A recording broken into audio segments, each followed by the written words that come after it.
আসসালামু আলাইকুম। Hello viewers. আজকের থাম্বনেল বক্তৃতা থেকে কিভাবে দীর্ঘমেয়াদী বেনিফিট পাবেন।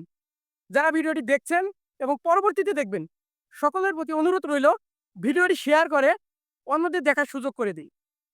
বক্তৃতা থেকে কিভাবে দীর্ঘমেয়াদী বেনিফিট পাবেন একথা চিন্তা করলেই সর্বপ্রথম জানতে হবে বক্তৃতা কি?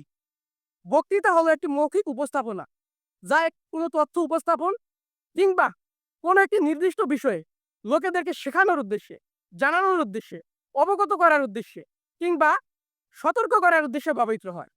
বক্তৃতা থেকে মানুষ চাহিদা, চিন্তা ভাবনা, ধ্যান ধারণা, একটি দৃষ্টিভঙ্গি তর্ক করতে, লেখায় ভাষার ব্যবহার বিকাশ করতে, একে অপরের সাথে সফল মিথস্ক্রিয়ায় জড়িত হতে সক্ষম করে। আমি লক্ষ্য করেছি অর্কপ্রভা বিতর্ক সংসদের কিছু প্রতিযোগীদের মাঝে যে অর্কপ্রভা বিতর্ক সংসদের যে প্রতিযোগিতাটির যে বিষয়টি চলছে, নারী ও শিশু সহিংসতা বৃদ্ধি পাওয়ার কারণ এবং প্রতিরোধের করণীয় কি? প্রতিযোগীরা এ বিষয়ের উপর স্ক্রিপ্ট লিখে মুখস্থ করে রচনার মতো হুবহু উপস্থাপন করতে থাকেন। দাড়ি, কমা, সেমিকোলন কোনো কিছুর দিকে খেয়াল করেন না। এই ধরনের বক্তৃতা থেকে আপনি দীর্ঘমেয়াদী কোনো বেনিফিট পাবেন না। কারণ আপনার বক্তব্য থেকে মানুষ কিছু শিখতে পারবে না, জানতে পারবে না, আপনার কথা বুঝতে পারবে না।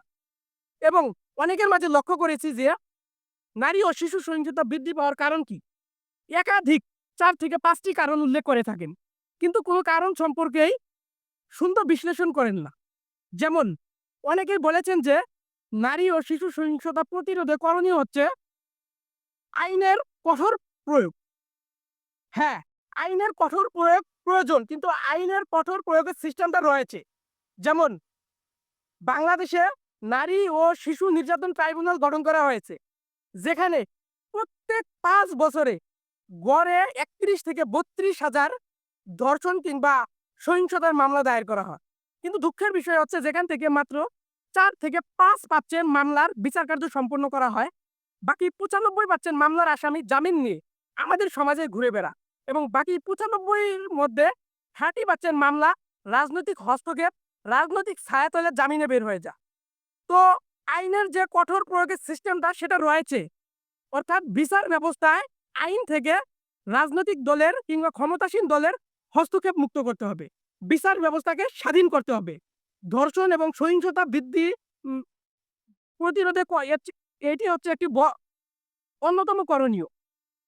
এবং অনেকের মাঝে লক্ষ্য করেছি যে আপনারা বলেছেন নারী ও শিশু সহিংসতা বৃদ্ধি পাওয়ার একটি কারণ হচ্ছে সমাজ এবং সংস্কৃতি।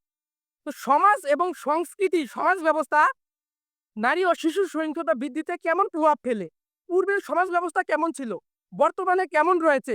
সমাজ ব্যবস্থার কেমন পরিবর্তন আনলে নারী ও শিশু সহিংসতা প্রতিরোধ হবে, বৃদ্ধি পাবে না? তো আপনি সেই বিষয় সম্পর্কে বিশ্লেষণ করুন, স্টাডি করুন, আপনার মস্তিষ্ক থেকে কিছু দেওয়ার চেষ্টা করুন। মানুষ আপনার বক্তব্য শুনবে, কিছু নেওয়ার চেষ্টা করবে, শেখার চেষ্টা করবে এবং পরবর্তী মাসে আপনি সেই আপনার বক্তব্য দেখার জন্য আগ্রহ প্রকাশ করবে কিংবা আগ্রহ নিয়ে অপেক্ষা করবে।